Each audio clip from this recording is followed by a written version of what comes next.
Hi there, Taurus. Thank you for joining me for your weekly forecast for week commencing the 13th of June. I think whichever we look at it, the central thrust of this week is very much about resources and about your core values. Now, because the Sun and Venus, your ruler, have been combining since back into last month, you have had an opportunity to really enjoy the things that you have a particular appreciation for.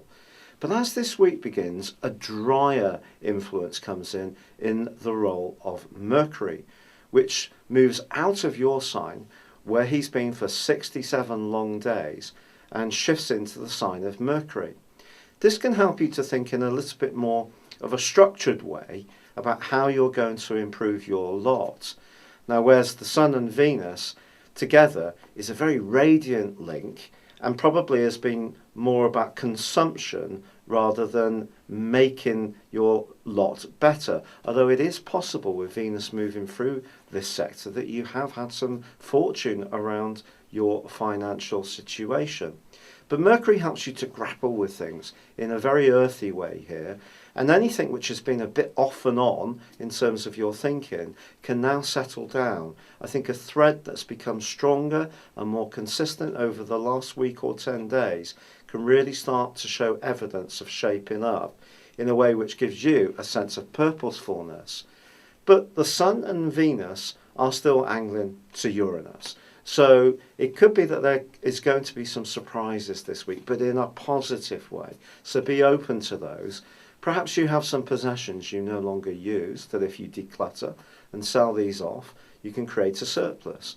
On the other hand, it's possible that past skills, you can just start to look at yourself in a new light and realise that you do have more to offer and can add value to a situation better than you may have appreciated.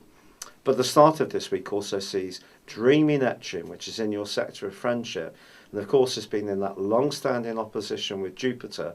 Well, that is going into a 5.5-month retrograde, which asks you to be realistic about your future planning. However, the angle that both these planets continue to form with Saturn suggests that when it comes to friendships, expenditure, having fun, being a bit more frivolous, Saturn's still there, pushing you to try to batten down the hatches and be a little bit more careful, whereas on the other side of the heavens, the Sun and Venus have been saying, go on, enjoy yourself, enjoy all life's pleasures to the full. But the interesting thing is that Mars, which is in a very positive part of your horoscope as far as being combative towards other people, being conscious of relationship matters, well, that is forging a bit of an obtuse angle to the Sun and Venus. And I do feel one area which could be a bit tricky is around joint finances. It may not be that you and someone you're closely involved with are completely at odds, more that you see things differently, and it may take a little bit of patience to unpick that. By the end of the week, you have a wonderful opportunity to do just that, because Venus relocates, and it relocates for you into the sign of Cancer, which is marvellous, because it's going to smooth your personal communications, give you a little bit more of a svelte edge. Your diplomacy can be crucial in the following 28 days. And also you can be hugely charming too. So if there is a conversation that needs to be had, and it is about those joint finances, then if you're patient and tactful, there's an opportunity to unpick things to everyone's satisfaction. It's been a real pleasure being with you. Thank you for joining me. Good luck and goodbye for now.